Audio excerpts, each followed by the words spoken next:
பிரசன்னமே இறங்கியே வந்திடுதே தேவா. பிரசன்னமே இறங்கியே வந்திடுதே தேவானின் மகிமை நம்மை எல்லாம் பரிசுத்த ஸ்தலத்தில் மூடுதே. தேவானின் மகிமை நம்மை எல்லாம் பரிசுத்த ஸ்தலத்தில் மூடுதே. ஓ தேவா பிரசன்னமே இறங்கியே வந்திடுதே.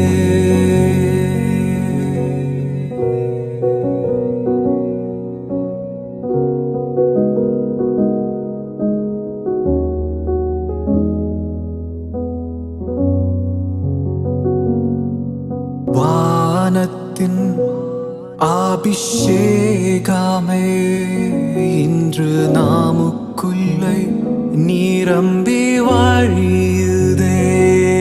ஓ வானத்தின் அபிஷேகமே இன்று நாமுக்குள்ளே நிரம்பி வழியுதே.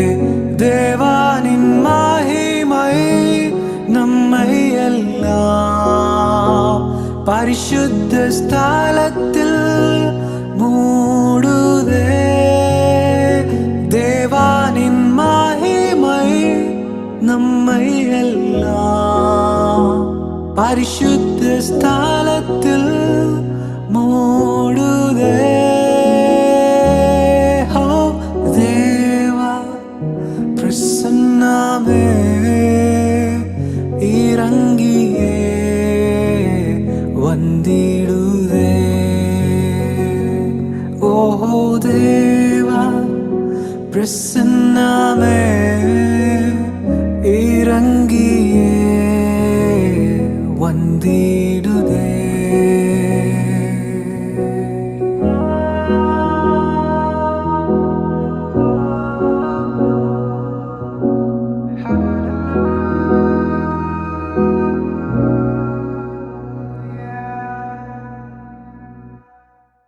வணக்கம் சகோதரிகளே, நண்பர்களே, காலை வணக்கங்கள். மீண்டும் ஒரு ஞாயிற்றுக்கிழமை நாம் அனைவரும் சேர்ந்து கடவுளை ஆராதிப்பதற்கு இத்தகைய ஒரு சூழ்நிலையும் ஒரு அருமையான சந்தர்ப்பத்தையும் கொடுத்த கடவுளுக்கு நன்றி கூறி ஒரு ஜெபத்துடன் இந்த காலை வேளையின் ஆராதனையை ஆரம்பிக்கலாம். ஜெபிப்போம். பிதாவாகிய தேவனே, இன்று காலை தேவனே, நாம் எழுந்திருக்கும் போது புரிந்து கொண்டோம் பிதாவே, புது நாள் எங்களுக்கு நீர் தந்திருக்கிறீர் என்று. அதே நேரத்தில் தேவனே, நாங்கள் இன்னொரு விஷயம் ஞாபகம் வைத்துக் கொள்கிறோம். நீர்தான் இந்த உலகத்தின் கட்டுப்பாடை எல்லாம் கண்டு வழிநடத்தி வருகிறீர். உம்மை தாண்டி வேறு எதுவும் நடக்கவில்லை. இக்காலையில் நாங்கள் அனைவரும் சேர்ந்து உம்மை ஆராதிக்க வரும்பொழுது வேறு யாரும் சந்திக்க போகிறோம் என்ற யோசனை இல்லாமல் உம்மை சந்திக்க போகிறோம் என்று வந்திருக்கிறோம் பிதாவே. எங்களுடைய இதயங்களை உம்மிடம் திருப்பிவிடும், எங்களுடைய ஆத்மாக்களை உற்சாகப்படுத்திவிடும் தேவனை. தொடர்ந்து நாங்கள் இன்று பாடும் பொழுதும், வசனம் படிக்கும் பொழுதும், ஜெபிக்கும் பொழுதும், எல்லா நேரத்திலும் எங்களுடைய நின்று எங்களுடைய ஆத்மாக்களை எங்கிருக்கிறோமோ அங்கிருந்தே உற்சாகப்படுத்தி அந்யோன்யத்தில் கலந்து கொள்ள செய்தாரணும் என்று கெஞ்சி மன்றாடி உம்முடைய குமாரனாகிய இயேசு நாமத்தில் ஜெபிக்கிறேன் ஜீவ நல்ல பிதாவே, ஆமென். நம் தேவன் அன்புள்ளவர் என்ற பாடலுடன் நாம் துவங்குவோம். நம் தேவன் அன்புள்ளவர், நம் தேவன் பரிசுத்தர், நம் தேவன் இறைவனர், நமக்காக ஜீவ தந்த இயேசு அவரே, நமக்காக ஜீவ தந்த இயேசு அவரே. நம் தேவன் அன்புள்ளவர், நம் தேவன் பரிசுத்தர், நம் தேவன் இறைவனர், நமக்காக ஜீவன் தந்த இயேசு அவரே, நமக்காக ஜீவ தந்த இயேசு அவரே. நம்மை என்றும் நன்றி, நம்மை இல்லையே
வருகிறாள். காலை வணக்கம் சிஸ்டர். இந்த அற்புதமான ஞாயிற்றுக்கிழமை ஆராதனைக்கு எல்லா சகோதரிகளும் நான் அன்போடு வரவேற்கிறேன். இந்த ஞாயிற்றுக்கிழமை ஆராதனைக்கு அனைத்து சகோதரிகளும் அன்போடு வரவேற்கிறேன். வசனம் கூறுகிறது போல நம்மை உண்டாக்கின கர்த்தருக்கு முன்பாக நாம் பணிந்து குனிந்து முழங்காலிட்டு ஆனந்தத்தோடு ஆராதிப்போம் வாருங்கள். இந்த அற்புதமான காலை வேளையில் உங்களை அனைவரையும் ஒரு குடும்பமாக வரவேற்கிறதில் நாங்கள் மிக மகிழ்ச்சி அடைகிறோம். வசனம் கூறினது போல 3 விஷயங்கள் அந்த வசனத்தில் கூறுகிறது. கர்த்தர் நம்மளை உண்டாக்கினார், நம்ம கர்த்தரை முழங்காலிட்டு ஆராதிக்க வேண்டும், நம்மளுடைய தலைகளை வணங்கி கர்த்தரை ஆராதிக்க வேண்டும்.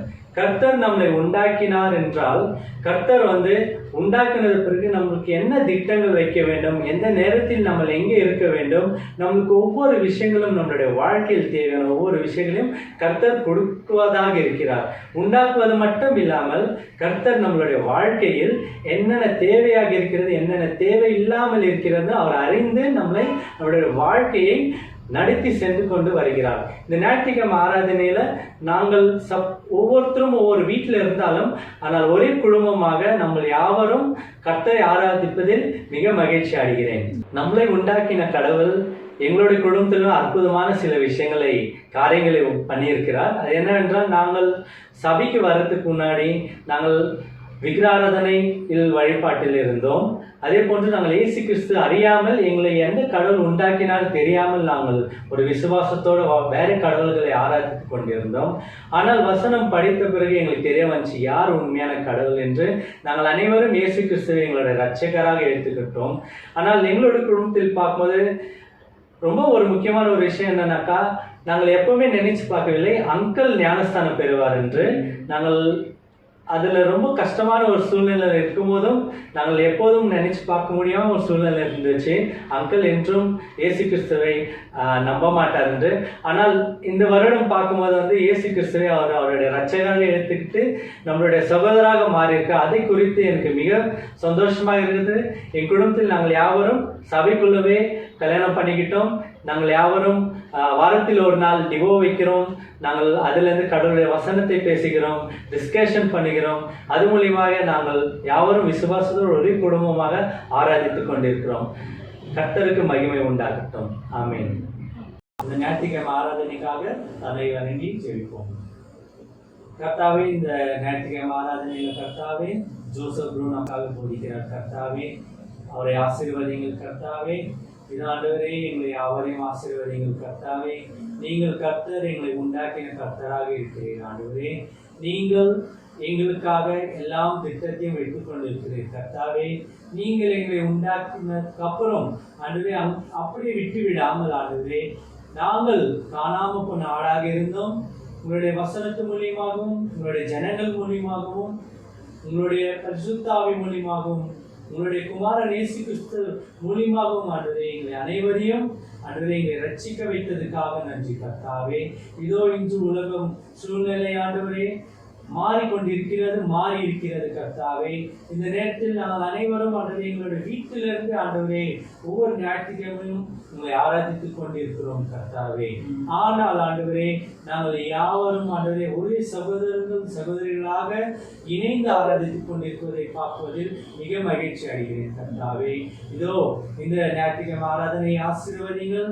இந்த ஆண்டவரே உங்களிடத்தில் எல்லாம் ஒப்படைத்து இந்த ஜெபத்தை இயேசுவின் நாமத்தினால ஜெபிக்கிறேன். ஜீவனான பிதாவே, ஆமென்.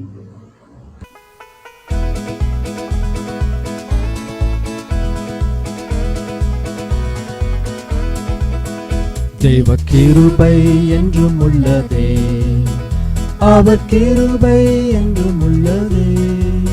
அவரை போற்றி துதித்து பாடி அல்லேலூயா என்று ஆர்ப்பரிப்போம்.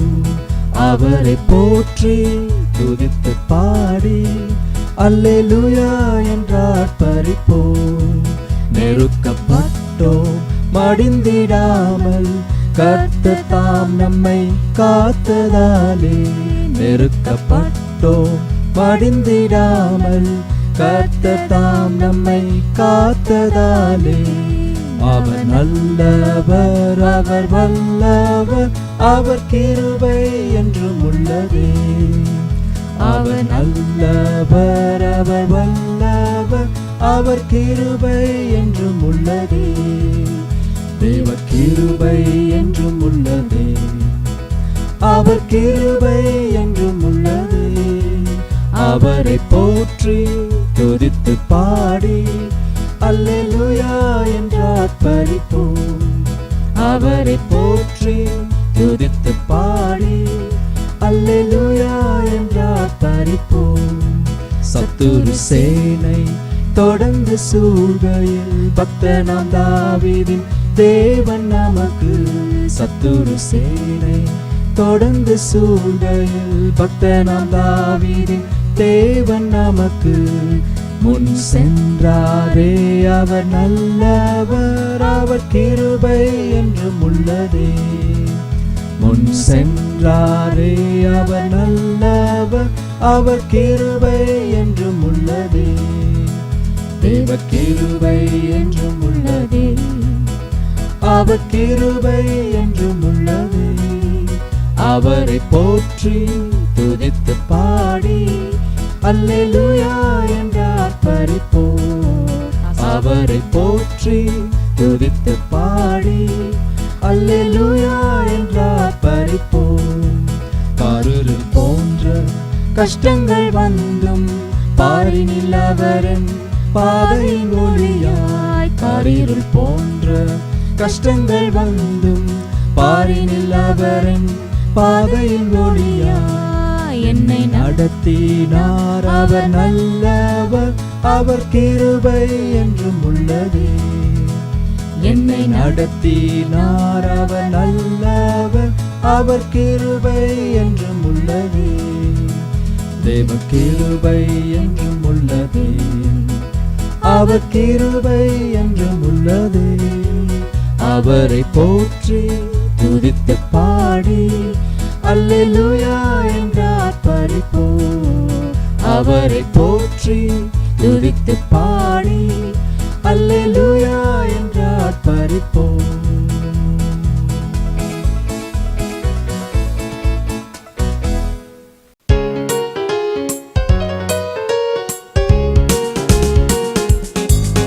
என் ஜீவனை பார்க்கிலும் உம் கிருபை பெரியது.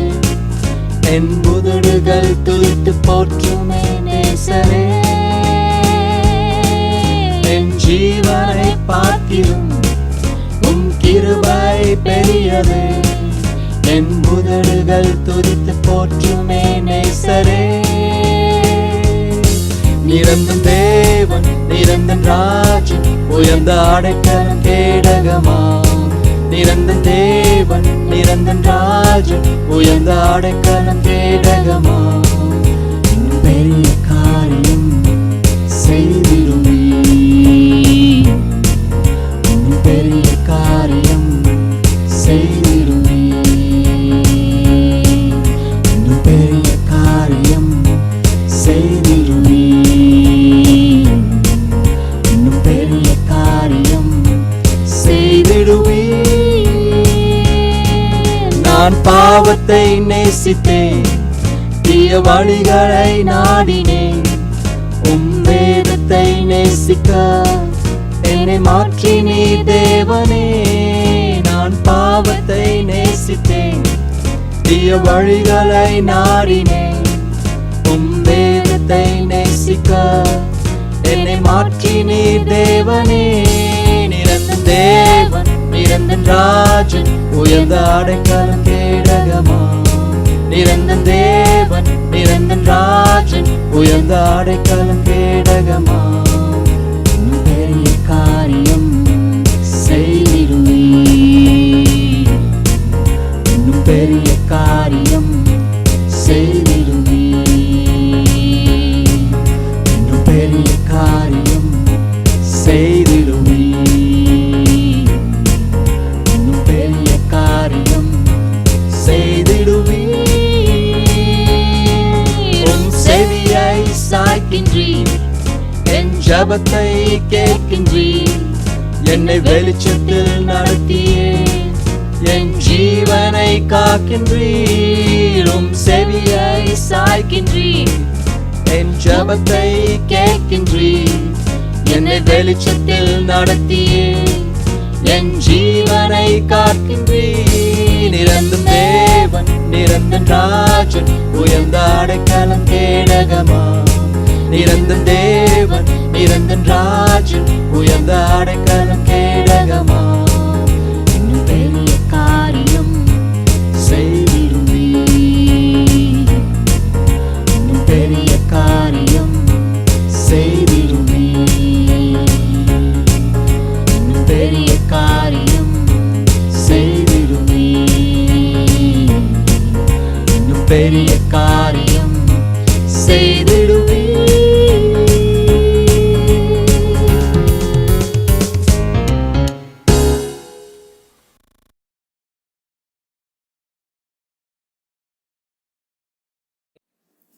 கிறிஸ்துவில் அன்பான சகோதர சகோதரிகளே, உங்கள் அனைவரையும் இந்த வீடியோ மூலம் சந்திப்பதில் மிகவும் உற்சாகம் அடைகிறேன். அது மட்டுமில்லை, சகோதர சகோதரிகள், சபையில் இருக்கிற எல்லா சகோதர சகோதரிகளையும் மிகவும் பாராட்டுகின்றேன். ஏனென்றால் இப்படியான ஒரு கஷ்டமான சூழ்நிலைகளில் சபையாக நாம் ஒத்துழைத்து சபையோடு ஒன்றித்திருந்து எல்லா காரியங்களையும் செய்து கொண்டு வருவதற்காக சபையின் சார்பாக உங்கள் அனைவரையும் நன்றி கடந்த வணக்கத்தையும் தெரிவித்துக் கொள்கிறேன். இன்றைய செய்தி நாம் பார்க்க போகிறது என்னவென்றால், நாமே சபை என்ற தலைப்பில் சில விஷயங்களை நாம் கற்றுக்கொள்ளலாம். மத்தேயு 16ஆம் அதிகாரம் 13 19 முடிய வசனங்களிலிருந்து நாம் பார்ப்போம்.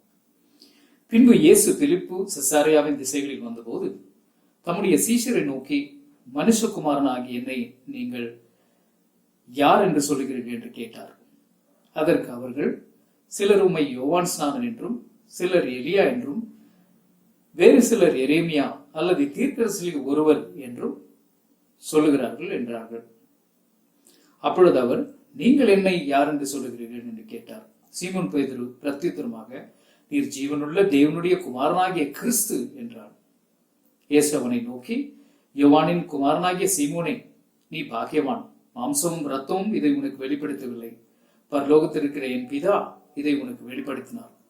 மேலும் நான் உனக்கு சொல்லுகிறேன், நீ பேதுருவாயிருக்கிறாய். இந்த கல்லின் மேல் என் சபையை கட்டுவேன். பாதாளத்தின் வாசல்கள் அதை மேற்கொள்வதில்லை. பரலோகத்தின் திறவுகோள்களை நான் உனக்கு தருவேன். பரலோகத்தில் நீர் கட்டுகிறது எதுவோ அது பரலோகத்தில் கட்டப்படும். பூலோகத்தில் நீர் கட்டவிழ்ப்பது எதுவோ அது பரலோகத்திலும் கட்டவிழ்க்கப்படும் என்றார். நாம் சபை பற்றி சில விஷயங்களை சொல்ல விரும்புகிறேன். இந்த நேரத்தில் நம்ம சபையை தொடங்கும் போது இது கல்லூரி மாணவர்களுக்கான ஒரு இயக்கம்.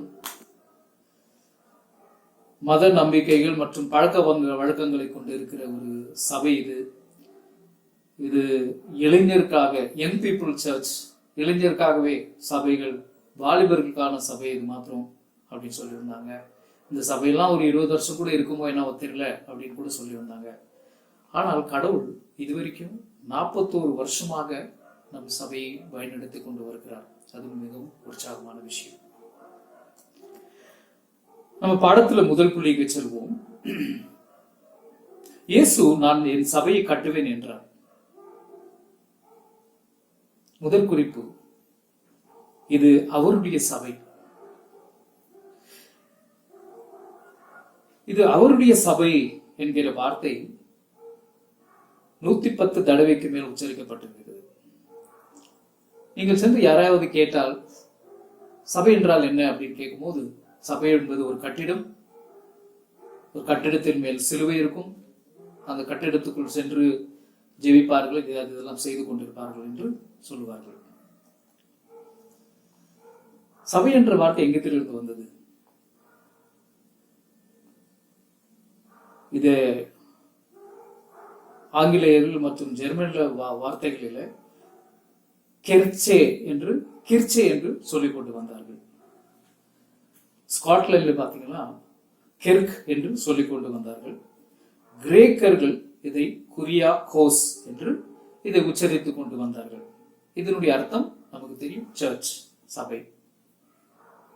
ஆனால் இதுக்கு அர்த்தம் என்னவென்றால், இது கர்த்தருக்கு உகந்தது அல்லது கர்த்தருக்கு சம்பந்தப்பட்டது என்ற அர்த்தத்துக்கு உரியதானது. ஒரு சபை என்பது கூட்டம்.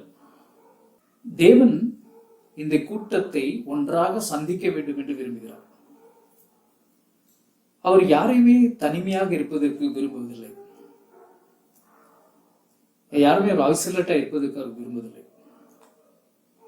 ஏனென்றால் தனிமையாக இருப்பது நல்லதல்ல என்று தேவனுக்கு தெரியும்.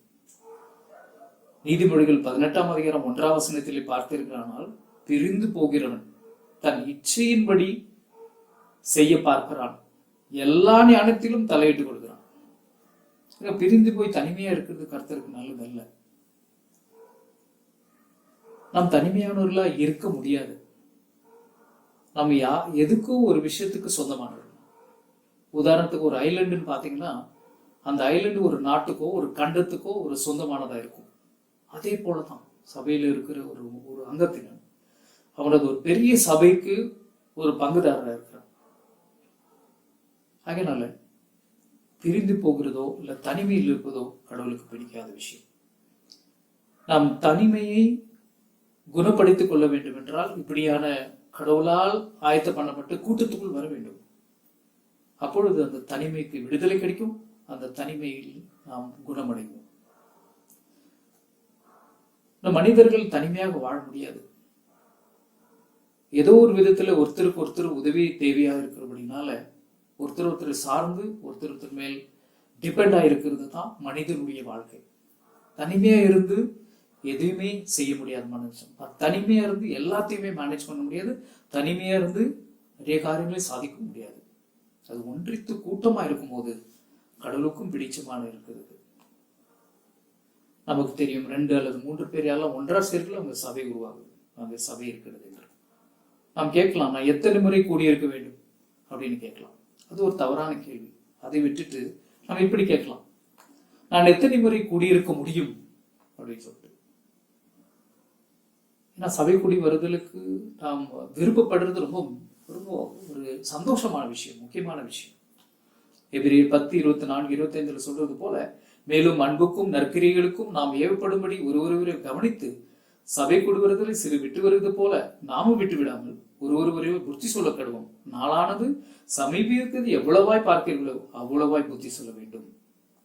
நீங்க பாக்குறோம், மேலும் அன்பிற்கும் நற்கிரியைகளுக்கும் நாம் ஏவப்படும்படி ஒருவரை கவனித்து ஒருவருக்கு ஒருவர் புத்தி சொல்லி கடுவோம் அப்படின்னு சொல்றோம். சபைக்கு வர்றது வந்துட்டு நம்ம ஒருத்தரும் அன்புல ஏவப்பட்டு இருக்கிறதுனால அந்த ஒருவருடைய அன்பு நம்ம பரிமாறிக்கொள்கிறோம். 1 யோவான் 3:14 சொல்கிறது, நாம் சகோதரிடத்தில் அன்பு கூறுகிறபடினால் மரணத்தை விட்டு நீங்கி ஜீவனுக்குட்பட்டுகிறோம் என்று அறிந்திருக்கிறோம். சகோதரனிடத்தில் அன்பு கூறாதவன் மரணத்தில் நிலை கொண்டிருக்கிறான். சபைக்கு வருகிற ஒவ்வொருடைய பொறுப்பு என்னவென்றால், நாம் ஒருவரை அன்பு செய்ய வேண்டும். நாம் ஓரிடத்தில் இருந்து கொண்டோ அல்லது வீட்டில் இருந்து கொண்டோ என்னை யாரும் அன்பு செய்யவில்லை என்று சொல்ல முடியாது, சொல்லவும் கூடாது. ஏனென்றால் ஆண்டவருடைய அன்பு சபை மேல் இருக்கிறது. அந்த சபையினுடைய அன்பு நாம் பெற்றுக்கொண்டு இருக்கின்றோம். அதனால நாம் அவருடைய சபை என்பதால் நாம் அனைவரும் ஒன்று கூடி அவருக்குள் நிலையாக இருக்க வேண்டும், அவருக்குள் கூடி ஒன்றாக இருக்க வேண்டும். அதுதான் அவருக்கு பிடிச்ச விஷயம். இரண்டாவது பார்த்தீங்கன்னா, இது அவர் மேல் கட்டப்பட்டதாக இருக்குது. இது என்ன? சபை. சபையானது அவர் மேல் கட்டப்பட்டது. எப்படி? இங்க பார்க்கிற இயேசு 2 கேள்விகளை இங்க சீஷரிடத்தில் கேட்கிறார். முதல் கேள்வி என்னன்னா, ஜனங்கள் எல்லாரும் என்னை பத்தி யாருன்னு சொல்றாங்க அப்படின்னு சொல்லி கேட்கிறார். இவங்க சொல்றாங்க, சிலர் உங்களை யோவான் ஸ்நானன் என்று சொல்றாங்க, சில பேர் எலைஜா என்று சொல்றாங்க, மற்றவங்களாம் உங்களை எரேமியா இருக்குமோ என்று சொல்றாங்க, இன்னும் சிலர் தீர்க்கதரிசிகள் ஒருவரா இருக்குமோ என்று சொல்றாங்க அப்படின்னு சொல்றாங்க. பாக்குறவங்க இவங்க சொல்லுகிற எல்லாருமே இந்த தீர்க்கதரிசிகள் யோவான் ஸ்நானனுடைய அறிகுறிகள் இயேசு கிட்ட இருக்கிறதுனால அவருக்கு ஒவ்வொரு பேராக வைத்து இப்படியாக இருக்கக்கூடும் என்று சொல்கிறார்கள். முதலாவது யோவான் ஸ்நானனை பத்தி சொல்கிறார். யோவான் ஸ்நானன் அவர் ஏரோது ராஜாவினால் கொலை செய்யப்பட்டிருந்தார். அவனருக்கும் தெரியும் அவர் எப்படி பலமாக தேவனுடைய ஊழியத்தை செய்து கொண்டு வந்தார் என்று நமக்கு தெரியும். இரண்டாவதாக நீங்க எலேஜாவும் இருக்க முடியும் அப்படின்னு சொல்றாங்க. ஏன்னா எலிஜா நமக்கு தெரியும் எப்படியாக அவர் தேவனிடத்தில் ஜெபம் செய்து எப்படியான அற்புதமான காரியங்களை அங்க செய்து கொண்டு வந்தார் என்று நமக்கு தெரியும். அது மாத்திரமில்லை, எலியா பத்தி இங்க தீர்க்க தரிசனம் உரைக்கப்பட்டிருக்கிறது. மல்கியா 4ஆம் அதிகாரம் 5ஆம் வசனத்தில் பார்த்தீர்கள். ஆனால் இதோ கர்த்தருடைய பெரிதும் பயங்கரமான நாள் வருகிறதுக்கு முன்னே நான் உங்களிடத்திற்கு எலியா தீர்க்கதரிசியை அனுப்புகிறேன் என்று கடவுள் அங்க வாக்குத்தத்தம் பண்ணியிருந்தார். அதைத்தான் இந்த ஜனங்கள் நீங்கள் எலியாவே இருக்கக்கூடும் அப்படின்னு சொல்லிட்டு இயேசுவை பத்தி சொல்றாங்க. இன்னும் சிலர் நீ எரேமியாவே இருக்க முடியும் அப்படின்னு சொல்றாங்க. எரேமியா பத்தி நமக்கு தெரியும். அங்க மத சம்பந்தப்பட்ட தலைவர்களுக்கு விரோதமாக கடவுளுடைய வார்த்தை கொண்டு பலமாக போதித்து வந்தார். இந்த தீர்க்கதரிசி தான் எருசலேமினுடைய தேவாலயமும் எருசலேமும் அழிந்து போகிறது என்று கூட அவர் பிரச்சாரம் அவர் போதித்து கொண்டு வந்திருந்தார். ஜனங்களுக்கு அவர் பிடிக்கவில்லை. இன்னும் சில பேர் நீங்க யாராவது ஒரு தீர்க்கதரிசியாக இருக்க முடியும் அப்படின்னு சொல்றாங்க. இங்க பார்க்கிறோம், இயேசு கிறிஸ்துவை தெளிவாக இவர் ஒரு தீர்க்கதரிசியாக இருக்கக்கூடும் என்று ஜனங்கள் அவரை அறிவிக்கின்றார்கள். ஆனால் இயேசு கிறிஸ்து ஒரு தீர்க்கதரிசி அல்ல. தீர்க்கதரிசிகளுக்கும் மேலானவர் அவர் கிறிஸ்து, தேவனால் அபிஷேகம் பண்ணப்பட்ட கிறிஸ்து அவர். அதைத்தான் இந்த ஜனங்கள் புரிந்து கொள்ளவில்லை. கடைசியாக இயேசு பேதுருவை கேட்கிறார், பேதுருவே, நீ என்ன நினைக்கிறாய் என்று என்னை பற்றி கேட்கிறார். ஆனால் பேதுரு அற்புதமாக இங்கே பதில் சொல்கிறார், நீ ஜீவனுள்ள தேவனுடைய குமாரனாகிய கிறிஸ்து என்கிறார். நீதான் மெசியா, நீதான் ரட்சகர், உங்களுக்காகத்தான் நான் நூற்றுக்கணக்கான வருஷங்கள் காத்து கொண்டு இருக்கிறோம் என்று தெளிவான விஷயங்களை பேதுரு இங்கே வெளிப்படையாக அங்க சொல்கிறார். இங்கே அற்புதமான விஷயம் என்னவென்றால், பேதுரு அவருடைய ஞானத்தினாலோ அவருடைய ஆன்மீகத்தினாலோ இந்த வார்த்தைகளை அவர் சொல்லவில்லை. அவருக்கு தேவன் அவருக்கு வெளிப்படுத்தி இருக்கிறார். அது மாத்திரமில்லை, தேவனுடைய குமாரன் என்று சொல்வது நாம் முதல் தடவை எங்கே கேட்கிறோம் என்றால், இயேசு கிறிஸ்துவானவர் ஞானஸ்தானம் பெற்ற பிறகு அவர் தண்ணீரிலிருந்து எழுந்திருக்கும் போது வானத்திலிருந்து சத்தம் உண்டாகி, இவர் என்னுடைய நேசகுமாரன், இவரில் பிரியமாக இருக்கிறேன் என்று சத்தம் கேட்டு இவரை அப்பொழுது இவனுடைய குமாரன் என்ற சத்தத்தை நாம் முதலாவது கேட்கின்றோம். மத்திய 3ஆம் அதிகாரம் 17ஆம் வசனத்திலே வாசித்தீர்களானால் இதை பற்றி உங்களுக்கு தெரியும். அதை மாத்திரமல்ல, இயேசுவானவரே அவரை மகன், இவருடைய குமாரன் என்று அவரை பற்றி அவர் பேசிக் கொள்கிறார். மத்திய 11ஆம் அதிகாரம் 27ஆம் வசனத்திலே, மத்திய 14ஆம் அதிகாரம் 33ஆம் வசனத்திலே கூட சீஷர்கள் அனைவருமே இவர் தேவனுடைய குமாரன் என்று சொல்லுகிறார். இவர் தண்ணீர் மேல் நடக்கிறார், எத்தனை ஆச்சரியமானவர், இவர் தேவனுடைய குமாரன் என்று அவர்களும் வாயிலிருந்து உச்சரிப்பதை நாம் பார்க்கின்றோம். இங்கே பார்க்கிறோம், இயேசு கிறிஸ்துவை பேதுரு தேவனுடைய குமாரன் என்று வெளிப்படையாக சொல்லுகிறார். இவருக்கு பிரதிபலிப்பாக இயேசு சொல்லுகிறார், பேதுருவே, இது உனக்கு மாம்சமும் இரத்தமும் உனக்கு வெளிப்படுத்தியிருக்காது, என்னுடைய பிதாதான் உன்னை வெளிப்படுத்தியிருப்பார் என்று சொல்லப்படுகிறது. நான் சொன்னது போல பேதுருக்கு இருந்த அளவில்லாத ஆன்மீகத்தினால இது இயேசு கிறிஸ்துவை இப்படியாக அவர் சொல்லவில்லை. இது கடவுளால் கொடுக்கப்பட்ட பேதுருக்கு ஒரு கிஃப்ட். அந்த ரெவல்யூஷன், அந்த வெளிப்படுத்துதல் அவருக்கு பேதுருக்கு கொடுக்கப்பட்டிருந்தது. அது அவர் கடவுள் கொடுத்த ஒரு அற்புதமான பரிசு. அது மாத்திரமில்லை, இதுக்கு என்னுடைய பிரதிபலிப்புக்காக இயேசு மறுபடியுமாக பேதுருவிடத்தில் பேசுகிறார்.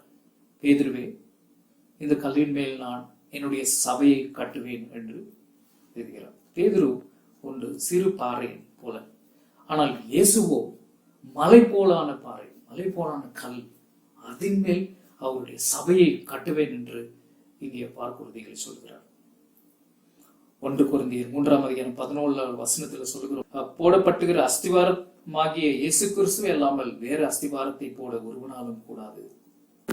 இங்கே பார்க்கும் இயேசுவினுடைய வாக்குத்தத்தத்தின் பிரகாரம் அவருடைய வார்த்தைகளின் மேல் அவருடைய சபையானது பேதுரு மூலமாக கட்டப்பட்டது. நாம் அனைவருமே, ஒவ்வொருவருமே இயேசு கிறிஸ்துவினுடைய வார்த்தையை அஸ்திவாரமாக போட்டு அவருடைய சபையிலே நாம் கட்டப்பட்டவர்களாக இருக்கின்றோம். எனக்கு ஞாபகம் இருக்கு, என்னுடைய வாழ்க்கை, நான் 1991 என்னுடைய வாழ்க்கை மிக சோர்வாகவும் மிக கஷ்டமாகவும் அதிக பிரச்சனையினாலும் என்னுடைய எல்லா நம்பிக்கையும் எழுந்து போய் நான் தற்கொலை செய்து கொள்ள வேண்டும் என்ற முயற்சியில் இருக்கும்போது ஒரு சகோதரர் என்னை சபை அழைத்தார். அவர் அழைத்தும் போது வேற எதுவுமே பேசவில்லை. உங்ககிட்ட கொஞ்சம் பைபிள் படிக்கணும் அப்படின்னு சொன்னார். சரிப்பா படிக்கலாம், எனக்கு நேரம் இருக்கு. அந்த பைபிளை படிக்கும்போது இயேசு கிறிஸ்துவ பத்தி ஒன்றாக எனக்கு சொல்லிக் கொடுத்தார்கள். அந்த இயேசுனுடைய வார்த்தைகள் எனக்கு சொல்லிக் கொடுக்கும் போது என்னுடைய வாழ்க்கையில் ஒரு புத்துணர்ச்சி வந்தது. என் வாழ்க்கையில் கொஞ்சம் நம்பிக்கை வர ஆரம்பித்தது. நான் வாழ ஆரம்பித்தேன். அதுக்கு முன்பாக எவ்வளவு அக்கிரமங்களை செய்து கொண்டிருந்த உலகத்தில், பாவங்களை செய்து கொண்டிருந்தேன். எங்க போகுதுன்னு தெரியவில்லை. நான் கடைசியாக கடவுள் வார்த்தை, இயேசு கிறிஸ்துனுடைய வார்த்தை என்னுடைய வாழ்க்கையை மாற்றியது. அன்றைக்கு போட்ட அஸ்திவாரம், இயேசு கிறிஸ்துவின் அஸ்திவாரம், அவருடைய வார்த்தையின் அஸ்திவாரம் தான் 25 வருடங்களாக என்னை நடத்தி கொண்டு வருகிறது. என்னை மாற்றமல்ல, என்னை சார்ந்த என் குடும்பத்தாரையும் அவருடைய வார்த்தை தான் நடத்தி கொண்டு வருகிறது. உங்களுடைய வார்த்தை பற்றி, உங்களுடைய வாழ்க்கை பற்றி கொஞ்சம் யோசித்து பாருங்கள். எப்படியான நிலைமையில் நாம் வாழ்ந்து கொண்டிருந்தோம்? இயேசுவினுடைய வார்த்தையை அஸ்திவாரமாக போடப்பட்ட பிறகு நம்முடைய வாழ்க்கைகள் எப்படியாக மாற்றப்பட்டன? இப்பொழுது எப்படியாக கடவுள் நம்மளை வாழ்க்கையை வைத்திருக்கிறார்? நம்மளுடைய வாழ்க்கை எப்படியாக புதுப்பிக்கப்பட்டிருக்கிறது? வாழ்க்கையில் எப்படியாக இன்றைக்கு வளர்ந்து இருக்கிறோம்? எப்படி இதெல்லாம் நடந்தது? இது அவருடைய வார்த்தையின் மாத்திரம். அவருடைய வார்த்தையை நாம் அஸ்திவாரமாக போட்டோம். அதற்காகத்தான் அந்த வார்த்தையாலே நாம் இன்றைக்கு வாழ்ந்து கொண்டு இருக்கிறோம். சில நேரங்களில் நம்மையே மறந்துவிடும். நம்ம சபைக்கு போகலாம், சபையில நல்ல பாட்டுங்கள்லாம் பாடலாம், சபையில திருமணம் செய்திருக்கலாம், சபையிலே மறித்திருக்கலாம், அடக்கமும் பண்ணப்பட்டிருக்கலாம்.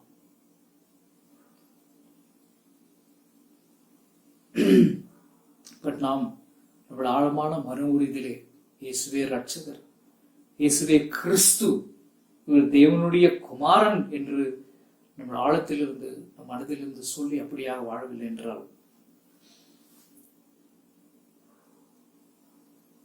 மிகவும் கடினமாக இருக்கும்.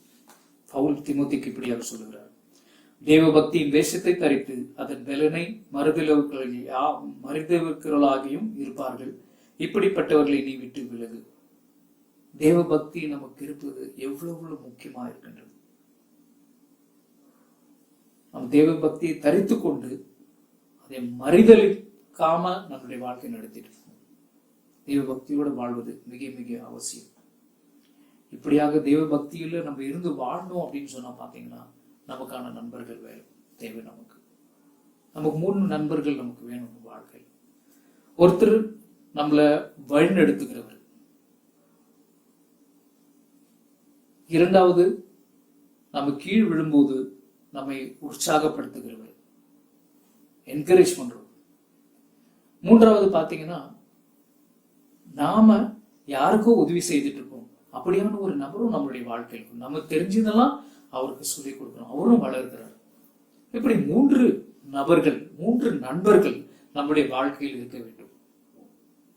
அப்பொழுது நம்முடைய ஆன்மீக வாழ்க்கையில் நாம் ஸ்திரமாக இருப்பதற்கான வாய்ப்புகள் அதிகமாக இருக்கின்றது.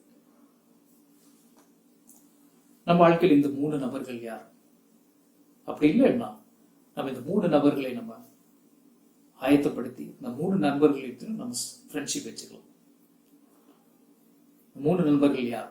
பவுல், பர்னபாஸ் மற்றும் தீமோத்தி இப்படியான ஆட்கள். நம்முடைய பால் யாரு, நம்முடைய பர்னபாஸ் யாரு உற்சாகப்படுத்துறதுக்கு, நம்மளை கீழே விடும்போது தூக்கி விடுறது யாரு? நம்ம தீமோத்தி மாதிரி ஒரு இளம் கிறிஸ்தவர்கள் யாருன்னா நம்ம நடத்திட்டு இருக்கோமா, உதவி செய்துட்டு இருக்கோமா? அப்படியானவர்களை நம் வாழ்க்கையில் கொள்வது மிக மிக அவசியம். சகோதர சகோதரர்களே, நம்முடைய வாழ்க்கையில் யாருன்னா சவால் கொடுத்து கொண்டு வருகிறார்களா? யாராவது அப்படியான ஒரு நண்பர் இருக்காரா? இப்போ நான் தவறுல விழும்போது என்னை சேலஞ்ச் கொடுத்து, என்னை சவால் கொடுத்து என்னை தூக்கி நிறுத்துற ஒரு நண்பர் இருக்காரா?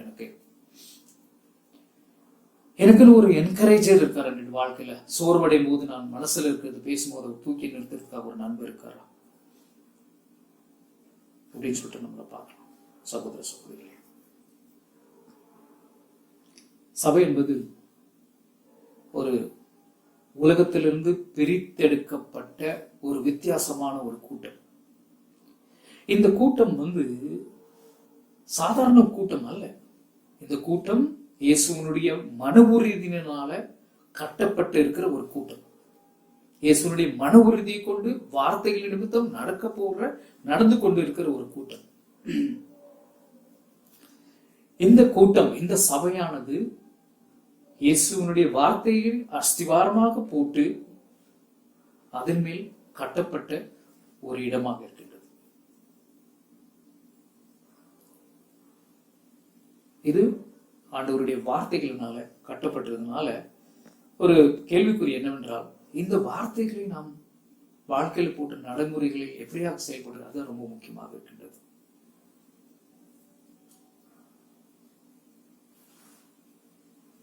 இயேசு சொல்கிறார் மத்திய 7:26 என்னுடைய வார்த்தைகள் படி கேட்டு அதன்படி நடக்கிறவன் கண்மலையின் கட்டப்பட்ட வீட்டுக்கு ஒப்பாவான் என்று சொல்லப்படுகிறது. இன்றைக்கு நம்மளுடைய வார்த்தை எப்படியாக இருக்கின்றது? நாம் எப்படி நடந்து கொண்டு இருக்கிறோம்? இந்த விஷயத்தில் அவருடைய வார்த்தைகளை தினந்தோறும் வேதாகமத்தை வாசித்துக் கொண்டிருக்கிறோமா?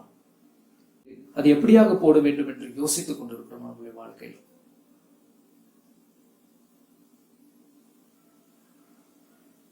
மிக மிக அவசியமான விஷயம் சகோதர சகோதரி. நாம் கடவுளுடைய வார்த்தையை படிக்க வேண்டும். தினந்தோறும் அவருடைய வார்த்தையை படித்து அந்த வார்த்தை நிமித்தம் நாம் வாழ்வதற்கான எல்லா முயற்சிகளும் இந்த உலகத்தில் நாம் எடுக்க வேண்டும். மூன்றாவதாக, அவர் இதை சொந்தமாக்கி கொண்டிருக்கின்றார். He owns it. இக்கல்லின் மேல் என் சபையை கட்டுவேன் என்று இங்கே சொல்லுகிறார். இந்த சபையை யாருக்கு சொந்தமானது? இந்த சபை இவாஞ்சலிஸ்டுகளுக்கு சொந்தமானது கிடையாது, எல்டர்ஸ்களுக்கு சொந்தமானது கிடையாது, இந்த போர்ட் மெம்பர்ஸ்க்கு சொந்தமானது கிடையாது. இப்படியான ஒரு சபை பிஷப்கோ இல்ல போப்புங்களுக்கோ யாருமே சொந்தமானது கிடையாது. இது இவரே வாங்கின சபை. எப்படியாக வாங்கியிருக்கிறார்? அப்போஸ்தலர் 20:28 பார்த்திருக்கிறானால், ஆகையால் உங்களை குறித்தும் தேவன் தம்முடைய சுய சரீரத்தினாலே சுய ரத்தத்தினாலே சம்பாதித்துக் கொண்ட தமது சபையை மேய்ப்பதற்கு பரிசுத்த ஆவி உங்களை கண்காணிகளாக வைத்த மந்தை முழுவதையும் குறித்து எச்சரிக்கிறார்கள். இந்த சபை இவர் அவர் தன்னுடைய சுய ரத்தத்தினாலே வாங்கினார் அப்படின்னு சொல்லிட்டு சம்பாதித்துக் கொண்டார் என்று வசனங்கள் பேசுகிறது.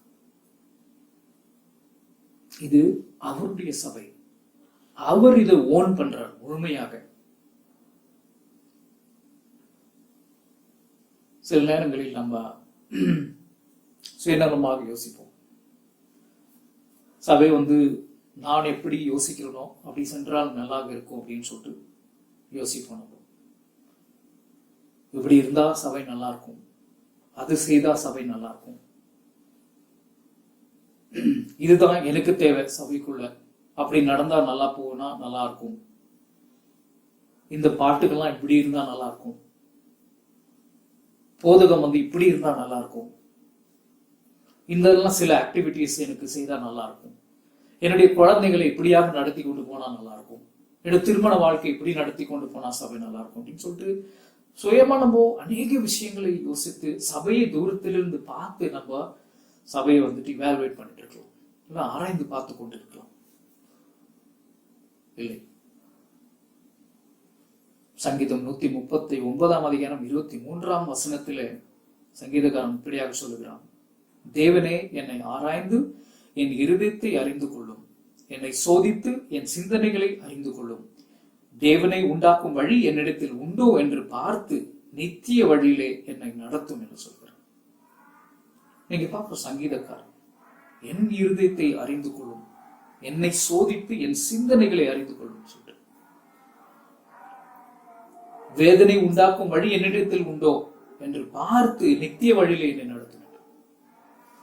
இங்கே என்ன நான் இவாலுவேட் பண்ணிக்கணும். நான் தான் சபை. என்னுடைய வாழ்க்கை கடவுள் வார்த்தை பிரகாரமாக அதை வைத்து என்னை நான் சோதித்து பார்க்க வேண்டும். இது யாருடைய சபை? என்னுடைய சபையா? இல்ல, இது நம்முடைய சபை. சபை தேவனுக்கு சொந்தமானது. சபை நாம் அனைவருக்குமே சொந்தமானது.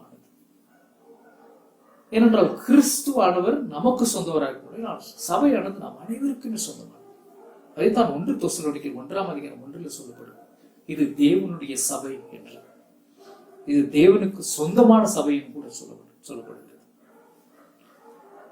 தீத்து 2 அதிகாரம் 14 வசனத்துல அவர் நம்மை சகல அக்கிரமங்களில் நின்று மீட்டுக் கொண்டு தமக்குரிய சொந்த ஜனங்களாகவும் நற்கிரிகளை செய்ய பக்தி வைராக்கியம் உள்ளவர்களாகவும் நம்மை சுத்திகரிக்கும்படி நமக்காக தம்மை தாமே ஒப்பு கொடுத்தார். இந்த சபையை அவர் கட்டுவதற்காக அவர் சாதாரணமாக இல்லை, அவர் தன்னைத்தான் ஒப்புவித்தார். நம்மை அக்கிரமங்களிலிருந்து மீட்டுக் கொள்வதற்காக அவர் கொடுத்த விலை தன்னுடைய சொந்த ரத்தத்தை தம்மைத்தாமே அவர் ஒப்பு கொடுத்தார் என்று வசனங்கள் பேசுகிறது. எதற்காக? நம்மை சுத்திகரிப்பதற்காக. முழு சபை அவருக்கு சொந்தமானது. சகோதரர்களே, சபையில் இருக்கும் சீடர்கள் அவருக்கு சொந்தமானவர்கள். ஆகையால் நாம் என்ன பேசுகிறோம், யாரை எப்படி நடத்துகிறோம் என்று பார்த்து நடக்க வேண்டியது நம் ஒவ்வொருவருடைய கடமையாக இருக்கின்றது. நாம் சபையை குறித்து என்ன வேணாலும் பேசலாம், சபையில இருக்க சீடர் குறித்து என்ன வேணாலும் சொல்லலாம், எது வேணாலும் பேசலாம் அப்படின்னு சொல்லிட்டு போயிட்டே இருக்கக்கூடாது. நமக்குலாம் ஞாபகம் இருக்கு, சவுல் கிறிஸ்தவர்களை துன்புறுத்தி கொண்டிருக்கும் போது இயேசு அவரை சந்திக்கிறார். சவுலே சவுலே, நீ ஏன் என்னை துன்புறுத்துகிறார் அப்படின்னு சொல்ற. அப்பா, நீ துன்புறுத்துகிற கிறிஸ்தவர்கள் அவர் தான்ப்பா, நீ அவர்களை துன்புறுத்தல, நீ என்ன துன்புறுத்துகிறாய் என்று. சாகினால நாம் அனைவருமே கிறிஸ்தவர்கள் சொந்தமானவர்கள். நம்ம யாரும் கீழாக நடத்தக்கூடாது. ஆகினால் நாம் ஒவ்வொருவரும் பார்த்து இதை நடந்து கொள்ள வேண்டும். ஒவ்வொரு கிறிஸ்துவர்களையும் உற்சாகப்படுத்தி அவர்களுக்கு தேவையான மதிப்பு மரியாதையும் கொடுத்து அவர்களை நடத்த வேண்டும் என்ற கிறிஸ்து நம்மை அப்படித்தான் நடத்துகிறார். இப்படியான ஒரு சபையை இயேசு கிறிஸ்து நம்ம கொடுத்திருக்கிறார். அது மாத்திரம் இல்லை, பேதுரு அங்கே மறுபடியும் அவர் சொல்லுகிறார், மேலும் நான் உனக்கு சொல்லுகிறேன், நீ பேதுருவா இருக்கிறாய், இந்த கல்லின் மேல் என் சபையை கட்டுவேன், பாதாளத்தின் வாசல்கள் அதை மேற்கொள்வதில்லை. நாங்க சொன்ன பேதுருக்கு கொடுக்கப்பட்ட அந்த வாக்குறுதி, அந்த வாக்கு தத்தம், இப்படியாக ஒரு சபையை கட்ட போகிறேன். அந்த சபை சாதாரணமான சபையாக இருப்பதில்லை, பாதாளத்தின் வாசல்கள் அதை மேற்கொள்வதில்லை. So when Jesus is building, இயேசு கட்டும் போது அவர் ஒரு ஸ்திரமான, ஒரு பலமான, ஒரு வலிமையான ஒரு சபையை கட்டி கொண்டிருக்கிறார். இன்னும் கட்டிக்கொண்டுதான் இருக்கிறார். இன்னும் பாதாளத்தில் வாசல்கள் என்பது இருந்தவர்களின் தங்கும் இடம், செத்து போனவங்களாம் அங்க தங்குற இடம். அது பேய்களுக்கான ஒரு உருவகமாகவும் கூட இருக்குது.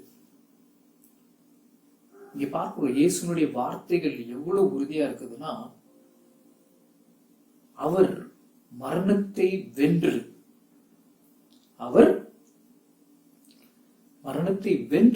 அந்த சாவை வென்று அதிலிருந்து மேற்கொண்டார்னு சொல்லிட்டு இங்க வசனம் சொல்லுது. மரணத்தின் சக்தியை இங்கே இயேசு உடைத்தார்ன்றது. எதற்காக? அவர் தெரியும், அங்கேயே மரணமே அவரை பிடித்துக் கொள்ள முடியல. அது கூட அந்த பாதாளத்தின் வாசல்கள் கூட எதுவுமே இந்த சபையை செய்ய முடியாது. அப்படியான ஒரு சபையை கட்டுகிறேன் என்ற வாக்குறுதிகளை ஆண்டவர் பேதுருவிடத்தில் சொல்கிறார்.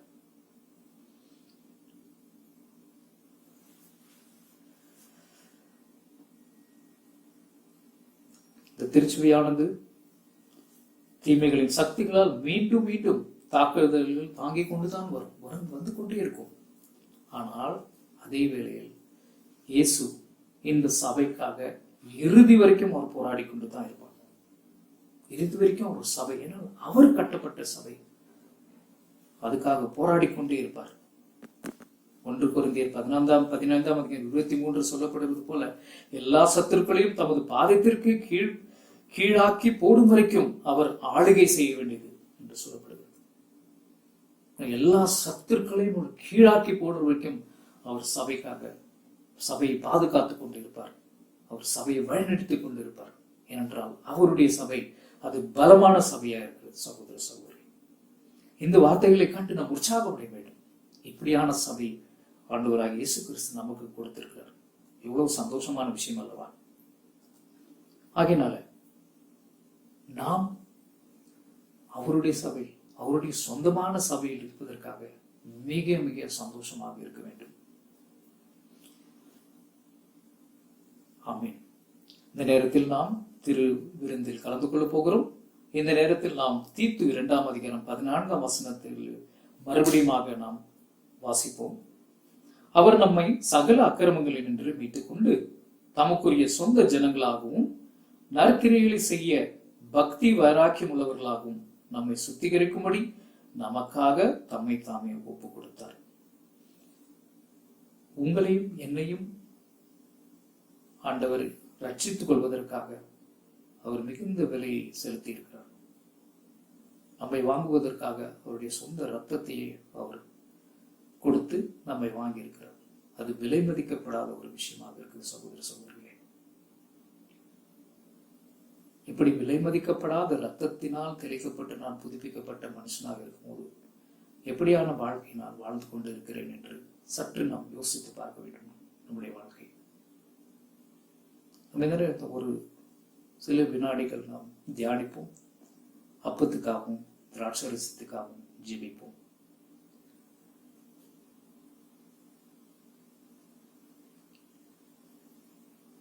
கருணை கடல் இறைவா, சுவாமி, உம்முடைய திருமகனாகிய இயேசு கிறிஸ்துவை இந்த உலகத்துக்கு அனுப்பினீர். விலை மதிக்கப்படாத இரத்தத்தை எங்கள் மேல் தெளித்து, கர்த்தாவின் இரத்தத்தின் மூலம் எங்களை கழுவி சுத்திகரித்து எங்களை புதுப்பித்து எங்கள் வாழ்நாளில் எங்களை சிசுலாக மாற்றி எங்கள் பாவங்களை கழுவி உம்முடைய நீதி எங்கள் மேல் பொழிந்து சுவாமி எங்களை அற்புதமாக நடத்தி கொண்டு வந்தமைக்காக கூடான கூடிய ஸ்தோத்திரம். இதுவும் இந்த வேலையிலும் கூட நாங்கள் ஜெபிக்கின்றோம். ஆண்டவரே, நீங்க தாமே இருந்து சுவாமி இந்த திருவிருந்தில் கலந்து கொள்ளும் போது எங்கள் மனதையும் எங்கள் எண்ணத்தையும் ஒப்புரவாக்கி ஆண்டவரே உம்முடைய சபையில நாங்கள் ஒன்றித்து உம்முடைய சபையா இருக்கும்படினால் நாங்கள் ஆண்டவருடைய சபையில சுவாமி அற்புதமான வாழ்க்கை வாழ்ந்து உடைய வார்த்தைகளின் நிமித்தம் எங்களுடைய வாழ்க்கை கொண்டு சென்று நாங்கள் ஆண்டவரை நாங்கள் அனைவரும் ஒன்றாக இருந்து சுவாமி இந்த சபையில் கடைசி வரைக்கும் இருந்து ஆண்டவருடைய சபையோடு இருந்து ஒரு நாள் முகமுகமாய் தரிசிக்கக்கூடிய பாக்கியம் எங்களுக்கு தந்தருளும். எங்கள் பாவங்களை மன்னித்து உமோடு ஒப்புரவாக்கி கொள்ளுமாறு ஜெபிக்கிறோம். இந்த நாளுக்காக நன்றி. இந்த வேலைக்காக கூடான கூடி நன்றி செலுத்தி இந்த ஜெபத்தை எல்லாம் வல்ல இயேசு கிறிஸ்து நாமத்தில் ஜெபிக்கிறோம். ஜீவனுள்ள பிதாவே, ஆமென்.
Hi there, I'm Srivash, and Swamp has played an integral part of me from preteens right up to teens.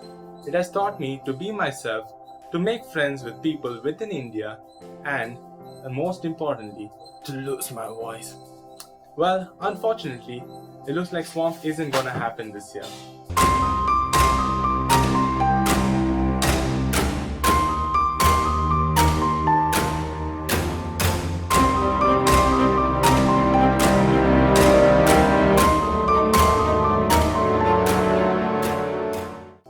Well, actually, Swamp is now gone virtual, which means you could access Swamp anywhere on your phones, tablets, laptops, or PCs.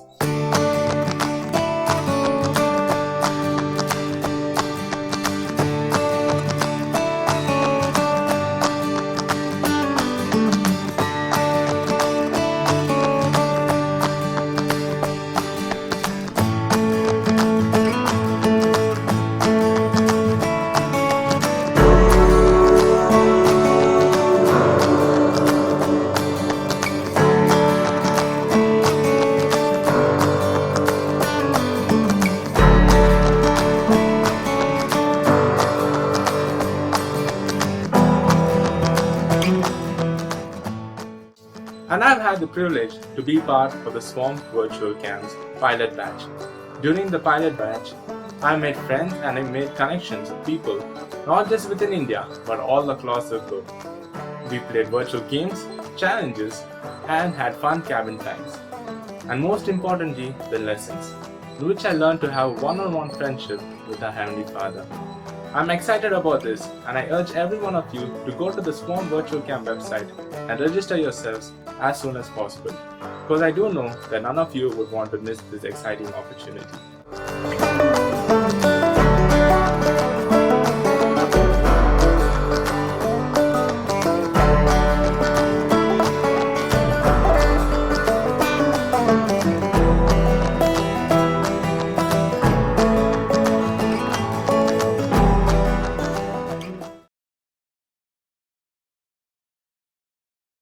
அன்புள்ள சகோதர சகோதரிகளே, இந்த நெருக்கடிகளின் போது ஆதரவுடன் குடும்பங்களுக்கு உதவ அவர் சபைக்கு உதவியதற்கு நாங்கள் கடவுளுக்கு நன்றி உள்ளவர்களாக இருக்கிறோம். இதுவரை 593 குடும்பங்களுக்கு ரூபாய் 10,84,200 வரை உதவி செய்ய சபையால் முடிந்தது. இந்த காலங்களில் கொடுக்கப்பட்ட மளிகை பொருட்களின் பைகளும் இதில் அடங்கி இருக்கின்றன. தாராளமாக வழங்குவதை ஆதரித்த அனைவருக்கும் நாங்கள் நன்றி உள்ளவர்களாக இருக்கிறோம்.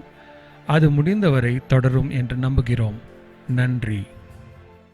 உங்களுடைய பங்களிப்பை செலுத்த ஆன்லைன் முறைகள் கீழ்கண்ட வகை இருக்கின்றன. கூகுள் பே மூலமாகவும் நீங்கள் செலுத்தலாம், பேடிஎம் மூலமாகவும் செலுத்தலாம், ஃபோன்பே மூலமாகவும் செலுத்தலாம். சர்ச்சுடைய வங்கியின் விவரங்களும் இதில் அடங்கியிருக்கின்றன. தயவு செய்து கவனித்து உங்களால் முடிந்த முறையை உபயோகித்து உதவி செலுத்துமாறு கேட்டுக்கொள்கிறோம். இந்த ஆராதனை முடியறதுக்கு முன்னாடி நம்ம ஜோசப் பிரதருக்கு ஒரு நன்றியை தெரிவித்துக் கொள்வோம். அற்புதமாக அவர் சபை என்றால் என்னன்னு போதித்தார். நான் கற்றுக்கொண்டது என்னவென்றால், சபை என்பது நாம் தான் சபை. இந்த சபை இயேசு கிறிஸ்துக்கு சொந்தமானது என்றதை நான் கற்றுக்கொண்டேன். சபை நாம் தான் சபை என்பது சபைக்கு தேவையான அனைத்து விஷயங்களையும் நான் தான் செய்ய வேண்டும். உதாரணத்துக்கு, சபைக்கு நான் காணிக்கை கொடுப்பது, சபையில் இருக்கும் சகோதரர்களை நான் போய் அவங்களை பார்க்குவது, அவங்களிடத்தில் பேசுவது, தேவை இருக்கும்போது அவங்களுக்கு உதவி செய்வது, நம் சபையில் இருக்கும் தலைவர்களுக்கு உதவி செய்வது, இதுபோல் அநேகமான விஷயங்கள் சபையில் இருக்கிறது. நான் நம்புகிறேன் நீங்களும் சில விஷயங்களை கற்றுக்கொண்டிருப்பீர்கள் என்று. எப்படி நான் சபையில் சில விஷயங்களை செய்யலாம்ன்ட்டுன்னு இந்த நேரத்தில் நம்ம ஜெபிப்போம், முடிப்போம். ஜெபிக்கலாம். கர்த்தாவே, இந்த நேரத்தில் நன்றிகளை கூறுகிறோம். கர்த்தாவே, ஜோசப் பிரதர் மூலியமாக நீங்கள் எங்களுக்கு சபை என்றால் என்ன, மற்றும் இந்த சபை இயேசு கிறிஸ்துக்கு சொந்தமானதை நீங்கள் கற்றுக் கொடுத்தீர் கர்த்தாவே. நாங்கள் ஒவ்வொருத்தரும் ஆண்டவரே சபையில் இருக்கும் நாயகர்களுக்கு என்ன உதவி செய்ய வேண்டுமோ அதை நாங்கள் செய்ய உதவி செய்யுங்க. சபையில் இருக்கும் ஒவ்வொரு சகோதரிகளுக்கும் ஆண்டவரே நாங்கள் என்ன உற்சாகப்படுத்தணுமோ அவங்களுக்கு என்ன உதவி செய்யணுமோ அதை செய்ய உதவி செய்யுங்க ஆண்டவரே. நாங்கள் மாதம் காணிக்கையை நாங்கள் கொடுக்க உதவி செய்யுங்க. ஏழைங்களுக்கு காணிக்கை கொடுக்க உதவி செய்யுங்க கர்த்தாவே. இந்த ஆண்டவரே இந்த இக்கட்டமான நேரத்தில் நாங்கள் யாவரும் ஒவ்வொருத்தரை ஊக்குவித்துக் கொள்ள உதவி செய்யுங்க. உங்களுடைய வசனங்கள் எங்களுடைய வாழ்க்கையை மாற்றட்டும், எங்களுடைய இதயங்களை மாற்றட்டும் கர்த்தாவே. அனைத்து சகோதரர்களுக்காக நன்றி தெரிவிக்கிறேன். இந்த உலகத்தோடு இருங்கள், இந்த உலகத்துக்கு ஒரு சமாதானத்தை கொடுங்கள் கர்த்தாவே. இந்த நொடியை நீங்கள் ஆண்டவரே குணமாக்கும்படியாக உன்னத்தில் கெஞ்சி கேட்கிறேன்.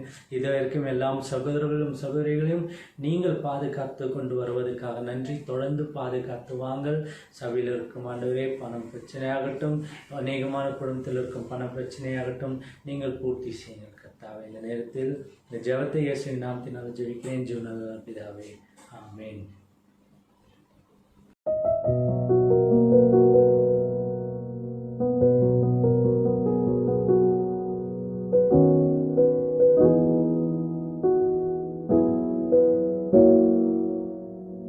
தேவா பிரசன்னமே இறங்கியே வந்திடுதே.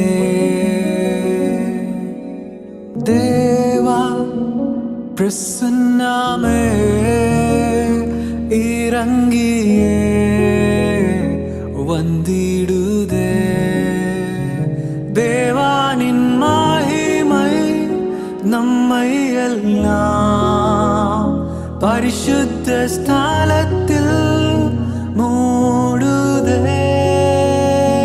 தேவானின் மகிமை நம்மை எல்லாம் பரிசுத்த ஸ்தலத்தில் மூடுதே. ஓ தேவா பிரசன்னமே இறங்கியே வந்திடுதே.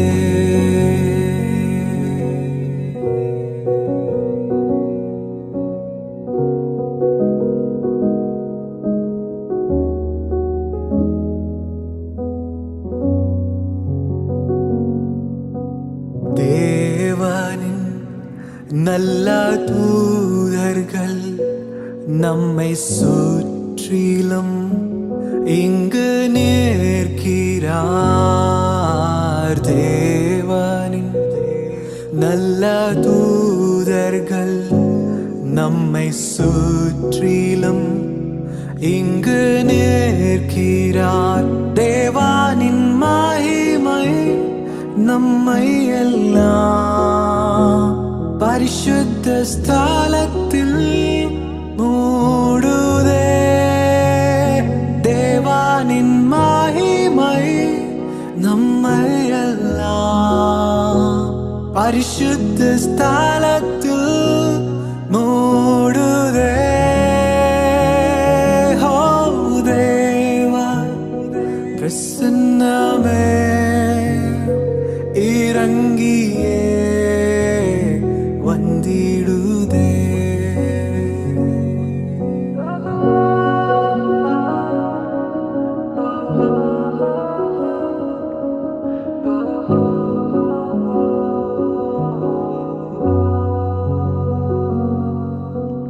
வானத்தின் அபிஷேகமே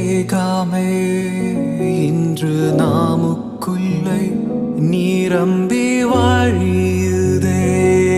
ஓ வானத்தின் அபிஷேகமே இன்று நாமுக்குள்ளே நிரம்பி வழியுதே. தேவானின் மகிமை நம்மை எல்லாம் பரிசுத்த ஸ்தலத்தில் மூடுதே. தேவானின் மகிமை நம்மை எல்லாம் பரிசுத்த ஸ்தலத்தில் மூடுதே.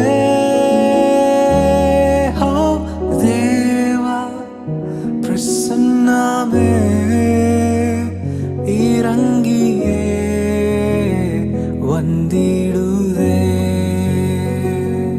ஓ தேவா பிரசன்ன